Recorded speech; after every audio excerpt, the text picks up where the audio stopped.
Pernah nggak lo lihat kabel semrawut di atas jalan, lalu langsung kepikiran, ini bukti negara gagal? Kalau iya, mungkin masalahnya bukan di kabel, tapi di cara kita menyimpulkan sesuatu tanpa mau menghitung biayanya. Karena di dunia nyata, kota rapi itu bukan soal niat baik, itu soal siapa yang sanggup membayar mahal dan siapa yang tidak. Orang sering mengira kabel di tiang itu tanda keterbelakangan, tanda teknologi tertinggal, atau tanda pemerintah tidak peduli.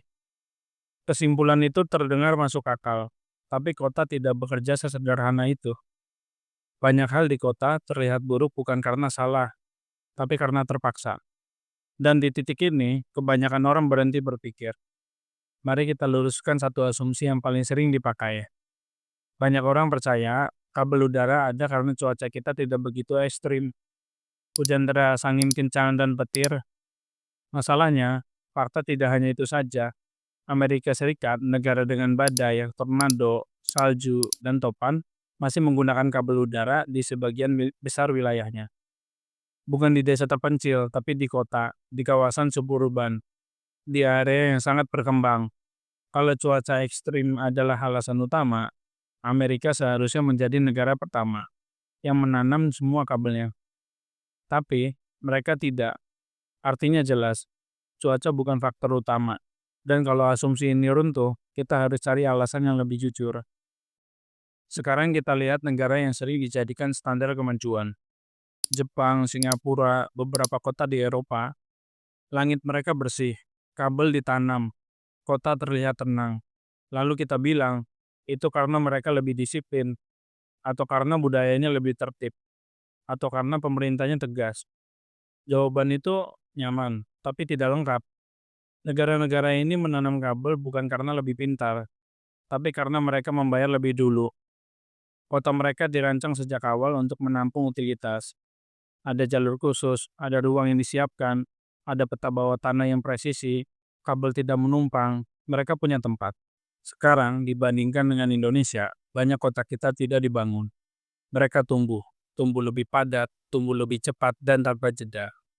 Jalan dibuat untuk pejalan kaki, lalu dipaksa menampung motor, menampung mobil, truk, pipa, dan kabel. Semua datang belakangan, semua berebut ruang.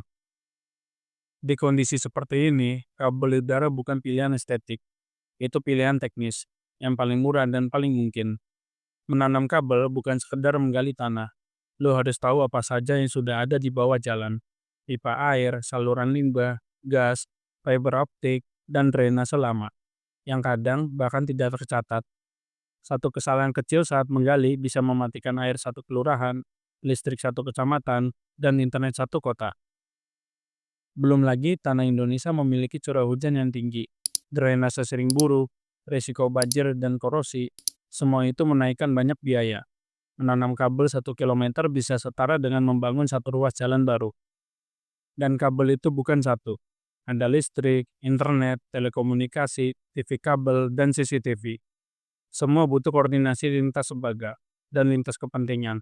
Indonesia masih terfragmentasi. Meski begitu, kita mulai bergerak. Beberapa ruas Jakarta sudah menanam kabel. Kawasan bisnis mewajibkan utilitas bawah tanah. IKN hampir pasti dibangun dengan sistem ini. Artinya, ini bukan soal bisa atau tidak bisa. Ini soal waktu. Karena masalah terbesar kita bukan kabel di atas, tapi fondasi di bawah yang terlambat dibangun.